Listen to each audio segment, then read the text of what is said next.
que já vai resolver essa merda.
Som, testando som. Bom dia, bom dia.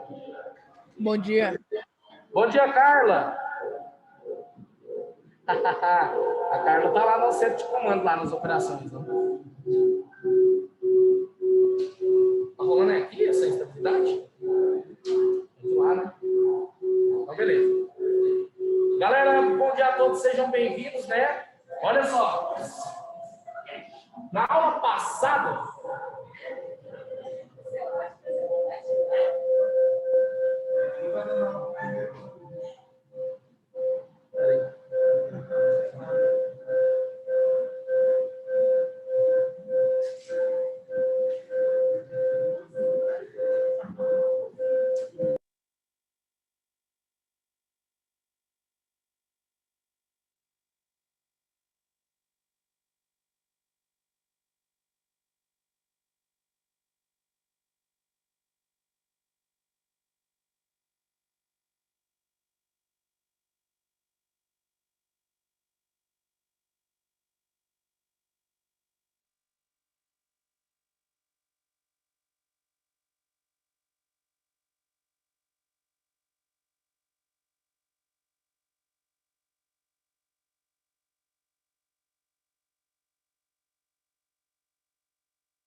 Oi.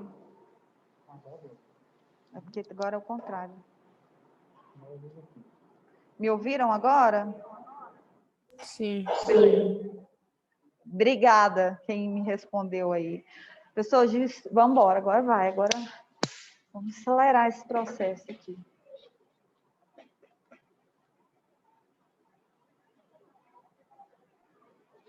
Bom, pessoal,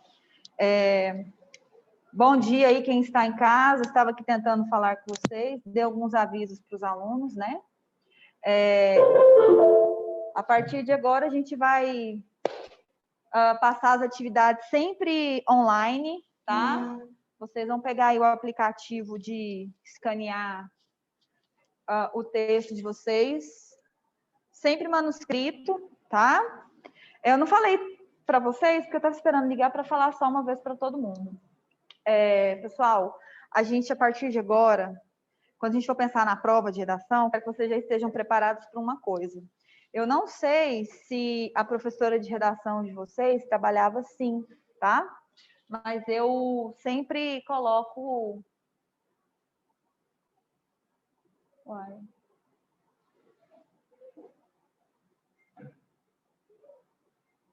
Deixa eu ver o que está acontecendo aqui. Vou ter que tirar de novo para aparecer aqui. Quando a gente faz a prova de redação, vocês vão ter lá no dia da prova 3 opções de texto, tá? 3 opções de texto. E aí vocês vão escolher qual texto vocês vão trabalhar. Obviamente, vocês vão trabalhar o texto que for mais fácil para vocês. Quando eu digo texto que for mais fácil para vocês, é porque por bimestre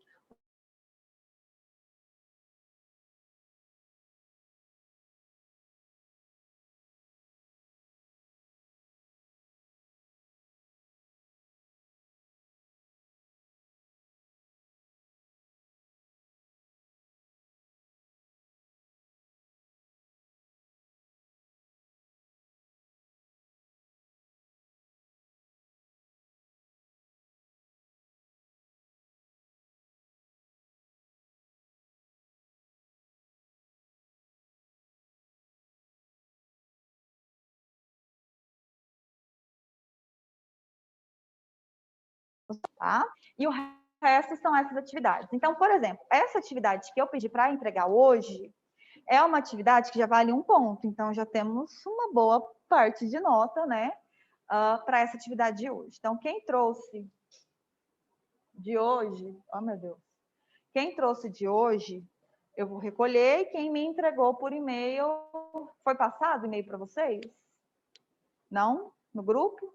Passou? Não, é isso que eu te mandei no chat. Ah, tá bom. Beleza. Que susto. Tá bom, eu vou passar para vocês, então, no final da aula eu passo direitinho. Uai, o que aconteceu com o meu negócio aqui? Esse preto, não, gente. Sabe?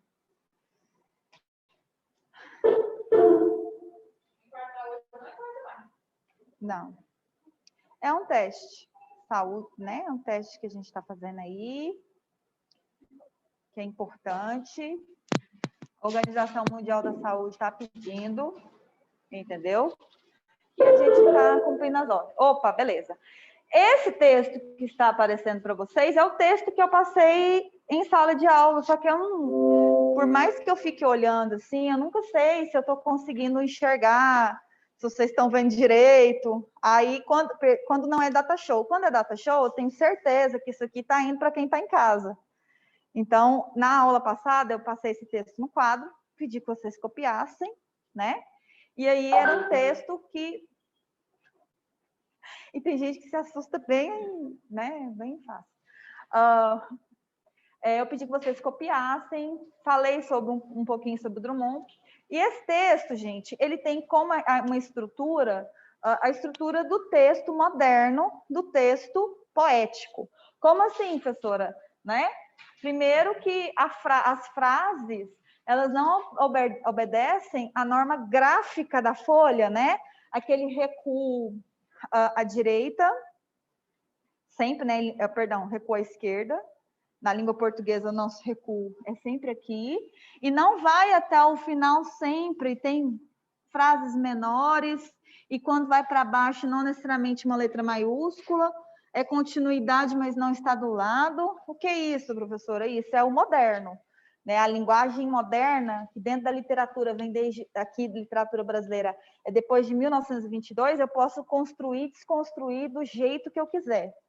Então, quando eu estou falando que esse texto tem uma estrutura poética, eu não preciso ler o texto para saber disso. Eu bato o olho no texto e eu já sei que é uma poesia ou uma prosa. Nós vamos trabalhar com poesia? Vamos estudar algumas estruturas poéticas. Professora, cai em vestibular isso? Cai na prova objetiva. Gente, na prova objetiva tem muita redação. Tá? Na prova de pinta-bolinha, né? Entre outras palavras, a gente brinca, prova de pinta-bolinha tem muita redação, tá? Então, assim, eu trouxe esse poema e volta e meia nós vamos voltar nesse poema. Direto para entender outros conceitos, a gente volta nesse poema. Além disso, eu falei com vocês sobre a questão do texto. Até falei que para alguns seria revisão, e teve alguns alunos que olharam assim para mim com cara de isso não é revisão, professora. Eu não lembro de ter estudado isso. Se você não estudou isso no nono ano, você vai estudar por várias vezes aqui no ensino médio, tá? E em várias matérias. Só que quando eu falo em várias matérias, ou literatura, ou redação, ou literatura, ou redação, ou gramática. As 3 matérias precisam desse conteúdo. Esse conteúdo é o seguinte. Vou ter que tirar aqui, porque senão não vamos ter paz. Esse trem vai pipocar.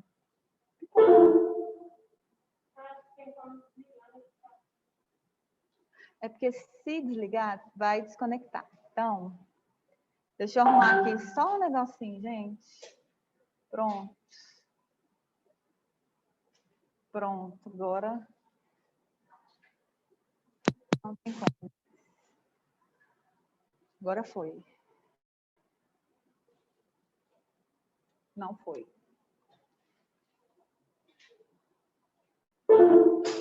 Ai, eu preciso de oração. Cantar um louvor aqui para dar certo. Eu sou crente, acredito. Vai dar certo.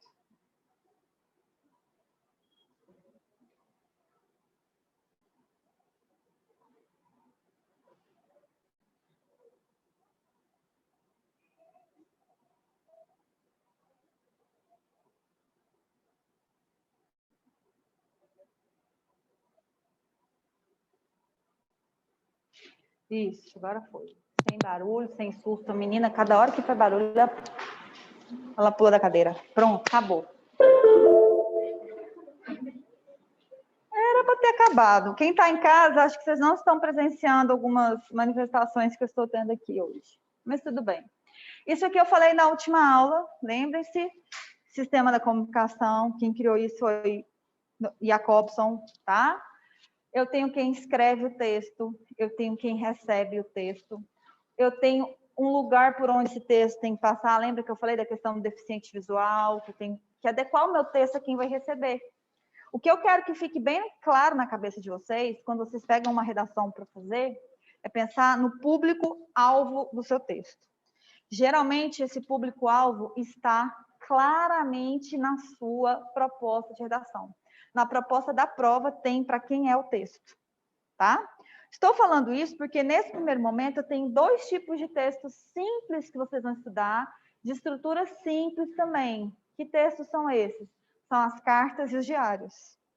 O diário, para quem eu escrevo o diário? Já pensaram nisso? Para quem que eu escrevo o diário? Eu não eu vou personificar o diário?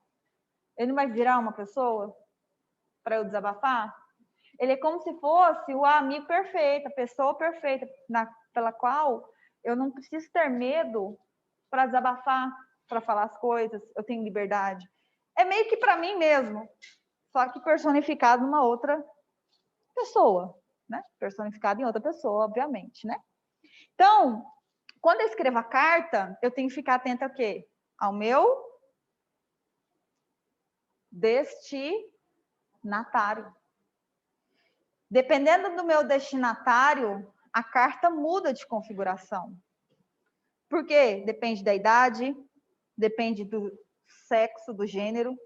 Não estou sendo misógina, querendo segregar, mas socialmente eu vou me portar de maneira diferente para um, para outro. Porque aqui no plano da redação, gente, no plano da produção textual, é um plano acadêmico, então eu tenho que obedecer certos critérios. Então a gente acredita que quando escreve uma carta para um homem é diferente do que para uma mulher. Por exemplo, pode cair um tema muito falado, muito comum, que é sobre assédio. Falar sobre assédio com um homem é diferente de falar de assédio para uma mulher. Completamente quase diferente. A questão muda, os exemplos mudam, a forma como eu, me posiciono muda. Então, é mais ou menos isso. Então, esse sistema da comunicação, ele serve para você pensar muito bem. A cada texto, a cada simples gesto que vocês fazem, vocês têm que pensar principalmente nessa questão do receptor, porque o emissor é você mesmo. Então, tem que pensar quem vai receber o meu texto e como essa pessoa que vai receber o meu texto vai se portar diante do que eu vou falar. Aqui, por exemplo, num momento de conversa, usando linguagem oral, né? Usando a palavra de forma oral, através de fala, ondas sonoras, se tiver um ruído, atrapalha. Não pode atrapalhar? Um som, você não conseguir entender, ou você entender a palavra inversa, trocada, qualquer coisa. Então, a comunicação, para que ela exista, é fundamental eu trabalhar também, além de pensar em quem é esse meu receptor, para quem eu vou escrever o meu texto, eu tenho que pensar nesse canal. O canal é por onde o meu texto vai passar. Quando eu estou falando aqui, eu tenho que me preocupar em falar num tom alto, em tentar ter uma voz um pouco mais agradável para ser ouvido, né? Dependendo da situação, eu tenho que murmurar, eu tenho que falar baixo, ou eu tenho que falar mais alto, tenho que gritar, né? Eu tenho que me preocupar se a pessoa não está com foninho de ouvido, porque não vai adiantar nada a pessoa estar com foninho de ouvido e eu aqui gritando para ela, né? Agora, quando é num texto, eu tenho que tomar cuidado com as palavras. Né? Eu tenho que tomar cuidado. Aqui é a construção das palavras. A forma como eu apresento essas minhas palavras é fundamental. Então, um exemplo básico de comunicação é isso aqui, né? Eu tenho duas pessoas falando e as duas pessoas falam o mesmo texto, que é: lá tem comida muito boa. Ou seja, o texto, a mensagem, o conjunto de palavras é a mesma, não é? Eu tenho as mesmas palavras que as duas estão falando. Agora, a ideia é a mesma? Não. O referente é o mesmo? Não. Então, o texto muda. Como assim, professora, o texto muda? Uma fala de sanduíche, outra fala de salada. Não mudou diferente o conceito de comida boa? Para um, boa comida é o meu time. Burger King, McDonald's, etc. O outro é o time da salada. Eles usam os mesmos elementos.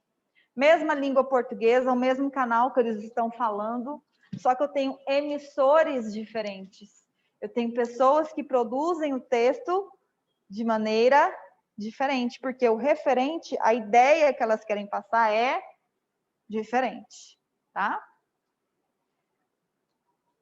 Aí, o terceiro momento que a gente pensa também do sistema da comunicação, eu tenho um emissor, eu tenho um receptor, eu tenho que ter esse canal, que essa ligação entre os dois é visual, é verbal, porque quando é verbal, eu vou pensar verbal sonoro, eu tenho que pensar na audição. É verbal visual, então a pessoa tem que ver o que eu escrevi, Entende? Eu preciso disso, eu preciso dessa atenção. Por isso que tem gente que tem pessoas que acreditam que para a comunicação acontecer, esses elementos de canais têm que estar todos ligados. Olha para mim, e você, não, estou prestando atenção. Olha para mim. Essa necessidade de que a comunicação seja direta. E a comunicação dos olhos, ela é muito forte. E quando a gente está com vergonha de algo que a gente fez, a gente não fica com vergonha de olhar no olho da pessoa? Por quê? Porque aí ali a comunicação é direta. Sua mãe fala, olha para mim, aí você olha para mim, senão você vai ficar sem o olho. Aí você olha assim, desvia o olhar, né? Então, assim, a comunicação completa. Aí, aqui eu tenho uma coisa, que é a fofoca. Esse aqui é o esquema da comunicação da fofoca. Como que ocorre uma fofoca? Eu tenho um emissor, eu tenho um receptor e eu tenho um assunto. Nesse caso, eles estão falando de uma mulher. O assunto entre as duas pessoas é uma mulher. Ou então, eles só estão falando da roupa, professora. Ok, mas o que eu quero dizer é que o assunto, o referente, nunca está dentro do contexto da comunicação. Tá? Ele sempre está fora do momento aqui comunicativo. Estou conversando com você, agora o assunto, o referente é outra coisa. É externo ao nosso processo. Tá? Ele não está no processo. Então, bora lá. Aqui não está passando, não está aparecendo para vocês, porque lá em cima, né, a gente tem isso aqui. Deixa eu ver se eu consigo trazer para baixo. E tá torto ali, né? Tá para cá.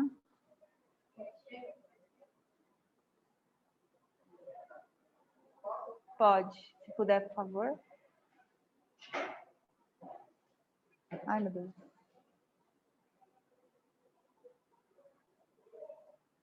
Obrigada. Eu queria ser alta, assim, sabe? Não ia prestar, não.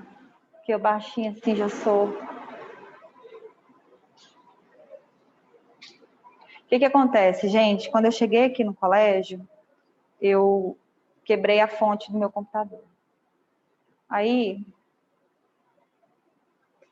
fonte de computador, não sei se alguém tem, é igual o carregador de celular quando você compra determinadas marcas. Só você tem um carregador. Não sei se alguém já passou por isso. Quem tem carregador são Samsung, quem inventou de comprar aqueles A10, A20, A30, ninguém tem um carregador igual o seu. Não é assim? Chega nos lugares, aí você fala, opa, ninguém vai querer pegar meu carregador em casa. Mas em compensação, você também não pode pegar o carregador de ninguém. Pronto. Na aula de hoje, nós vamos construir conhecimento sobre o texto e tudo que está por trás da produção e circulação. Assim, o que é que eu tenho que pensar que é interesse fundamental em quem quer estudar sobre texto? Do texto, eu tenho duas coisas simples.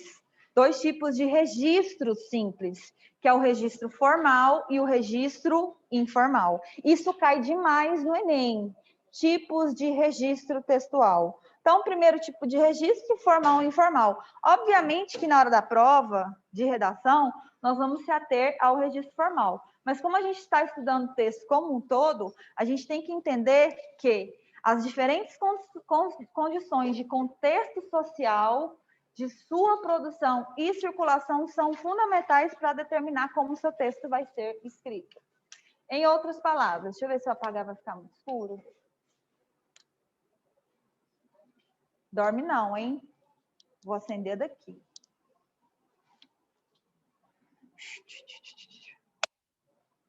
Ficou bom, né? Pelo menos para mim ficou, não ficou melhor?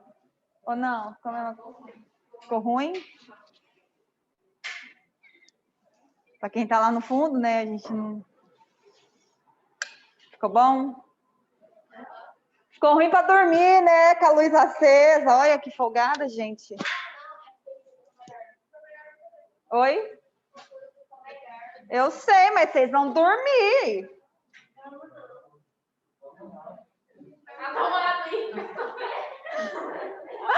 Ah, era só o que me faltava, morrer eletrocutado no dia de hoje. Tem uma criança, filho, para criar, não pode ser assim. Não pode ser assim. Diferentes condições. Quase que eu caí. Ai, ai. Oi? Deus me fez mãe, acredita nisso? Você acredita nisso? Pessoa dessa tem filho? Tem filho. Ó, então o que eu quero que vocês pensem, dependendo do meu contexto social, eu vou construir o texto de uma determinada maneira e vou usar esse registro formal de uma determinada maneira. Como assim? Não sei se vocês algum dia na vida de vocês pararam para ouvir os nossos nobres deputados, senadores, legisladores lá na tribuna. Eles começam a falar de um jeito prolixo. O que é prolixo? Difícil. Que é difícil de entender. O prolixo é esse, ele não usa a língua errada, ele usa o português correto, só que é difícil de entender porque a série de palavras que ele utiliza confunde a nossa cabeça. Fala, não estou entendendo nada que a pessoa está falando. Aí a pessoa vira e fala, não entendo nada que aquela pessoa diz. Por quê? Porque ela usa o registro formal de uma maneira mais rebuscada ainda. Outra coisa, você não escreve, por exemplo, uma solicitação dentro do seu âmbito de trabalho laboral, né? De uma maneira igual a que você escreve uma mensagem de WhatsApp. Esse é o grande problema das pessoas. E vocês, enquanto jovens, também têm esse problema. Vocês têm que entender que o registro, ou seja, a língua portuguesa, ela é igual uma roupa, ela tem que se adequar ao momento de escrita. Vocês não podem emprestar para o seu texto formal de estudo a linguagem que vocês usam no seu dia a dia. As repetições do que, muito tipo, muito aí, né? As abreviações, que cada dia aparece uma abreviação diferente, né? O você virou VC, às vezes virou só um Czinho, e por aí vai. Essas coisas, a professora é tão objetiva, é tão claro, mas eu tenho que tomar cuidado com os vícios de linguagem. Essa é a grande questão. Aí a pessoa entra numa empresa, começa a trabalhar, e aí na empresa ela quer usar o mesmo registro que ela usa no dia a dia, na hora da diversão, na hora do... Não, cada hora, cada momento, há o espaço para um tipo de registro. E isso é cobrado demais no vestibular, lá na prova de metabolinhas, essa identificação do registro. Muitas vezes a falha na comunicação é porque cada um dos ocupantes do discurso, ali no diálogo, um usou um registro e outro usou outro. Aí na hora de conversarem, eles não se entendem. Tomem cuidado com isso. Ah, professora, nossa, falar com gente mais velha, às vezes a gente não entende nada que eles falam uns negócios assim, nada a ver. Não é porque é nada a ver, você tem que entender que o registro da pessoa produz a idade que ela tem. Por exemplo, vocês, às vezes a gente vê youtubers, né, de 40 anos falando igual um adolescente. O adolescente gosta, porque ele se identifica, mas para quem tem a idade da pessoa olhar falar daquele jeito, meio que quer desqualificar. Por quê? Porque o uso do registro ali está um pouco, né? Assim, não o que se espera de uma pessoa daquela idade. E aí é o que é o problema, o que se espera do uso do registro. Na prova do Enem, se espera um uso de registro específico dos alunos. É a competência de número 1, vale 200 pontos. Ela é avaliada da primeira palavra à última palavra do seu texto. Então, são palavras que a gente espera que um aluno que terminou o ensino médio saiba escrever e tenha domínio. Então, por exemplo, vocês que têm o costume de usar o mas, tomem muito cuidado. Não porque a gente confunde mas com mais, né? Na hora da fala, não é assim? É muito difícil você encontrar uma pessoa que no registro formal, né? Na hora que vai falar, fala Goiás, arroz, 3. Não é assim? É sempre Goiás, arroz, 3, sempre tem um izinho ali, né, embutido. Eu tenho que tomar cuidado, sabe por quê? Na hora do mas e do mais, confundir na hora de escrever. E o mas é muito pobre para um aluno que vai fazer a prova do Enem. Você tem que pensar nos outros. Porém, contudo, todavia, entretanto. Olha que diferença de registro formal. O mas é formal? É. Está dentro da norma padrão. Tá dentro da... Quando eu falar norma padrão, registro formal é gramática. Mas não é uma conjunção? É, eu juro que é. Quem não está lembrando? Mas, porém, contudo, todavia, entretanto. Conjunções do tipo adversativa. Vou dar um exemplo. Hoje, eu queria estar tranquila, mas algo não colaborou. Falei assim. Deu para entender o que a pessoa quis dizer? Sim. Houve uma quebra de expectativa, que ela queria estar tranquila, algo contrário, algo, aí já está específico aqui, né, dentro do nosso sistema, na nossa comunicação, vocês estão entendendo o que eu estou falando. Será que alguém que está em casa entende? O pessoal que está em casa talvez esteja com um pouquinho de dificuldade, porque eles não têm a minha visão aqui do que eu estou falando que não colaborou, né? Vocês estão vendo isso, tenho essa presença maior. Vou falar a mesma coisa. Eu queria estar tranquila, todavia, algo não colaborou. Não tem um peso diferente? Não tem um peso diferente? Um peso muito diferente. Então, a partir de agora, você tem que escolher o seu registro e aprimorar ainda mais o seu registro. Igual, ai, fulano é pobre. Nossa, fulano tá uma pobreza. Olha que chique, você vira e fala, nossa, a pessoa está socioeconomicamente debilitada. Olha, dá até para se assumir assim, né? Ah, estou socioeconomicamente debilitado, mas olha que sofisticação. Dá... Nem parece que está pobre. É um pobre metido. Mas é isso, entende? Eu posso... Existe uma frase, não sei se vocês já ouviram, mas ela se adequa muito à língua portuguesa. Tudo pode ser falado, basta escolher as palavras. Falar para a pessoa, fulano ali é feio. Não. Fulano é desprovido de elementos estéticos apreciáveis. Professora, a pessoa não vai nem entender do que eu estou falando. É, que bom. Isso se chama o quê? Eufemismo. Dá para você até dar uma ofendida a certas pessoas, a pessoa não perceber. Vou ensinar isso em sala de aula? Não. Tá? Vou ensinar isso em sala de aula. Mas o jornal traz muito isso, né? É um registro formal com muito eufemismo, porque você não fala assim, o político roubou. É sempre uma apropriação indébita. Verba desviada. Parece que o dinheiro estava lá e ele falou assim, eu vou me desviar aqui. Pelo... Não é? Não parece que... E é um roubo. E a gente ouve dessa maneira, um registro formal, bem colocado, você passa. Então, tomem muito cuidado com esse registro. Cuidado com o que vocês falam. Cuidado com o que vocês escrevem. A escrita e a fala traduz quem você é.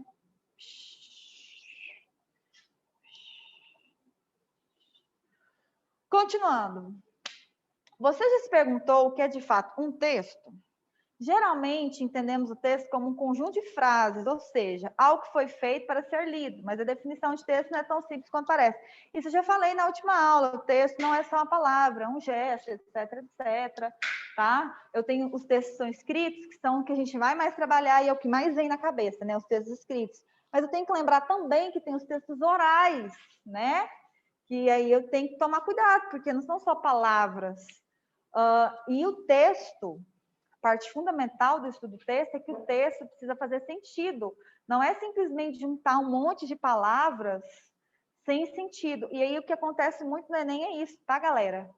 As pessoas juntam um monte de palavras lá, bonitas, a gente lê falando, não entendi nada que a pessoa quis dizer. Falou, falou, falou e não falou nada. Por isso que todo ano, gente, são mais de 50 mil redações do Enem que tiram 0. E menos de 100 que tiram 1000.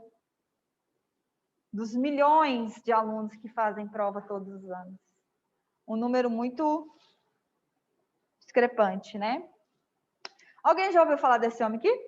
Alguém conhece? Deixa eu ver quanto tempo de aula. Acabando a aula. João Cabral de Melo Neto. Já ouviu falar? Alguém já leu Morte e Vida Severina? Leu? Não.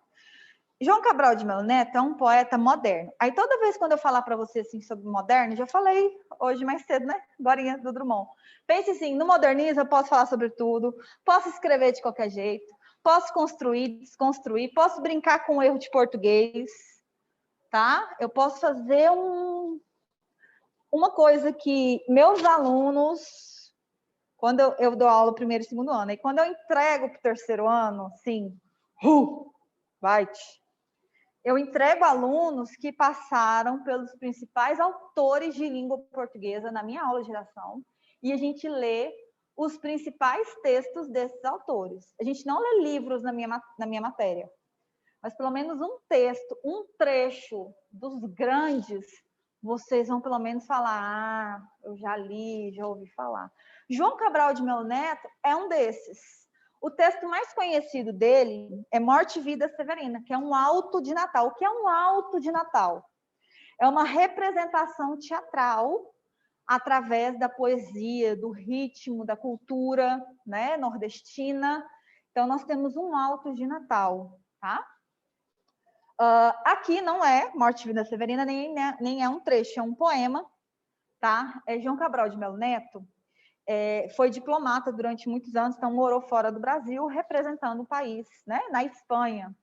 E lá ele escreveu muitas obras, e Morte e Vida Severina fala da pobreza, da saga do nordestino, que sai da aridez para ir para a cidade.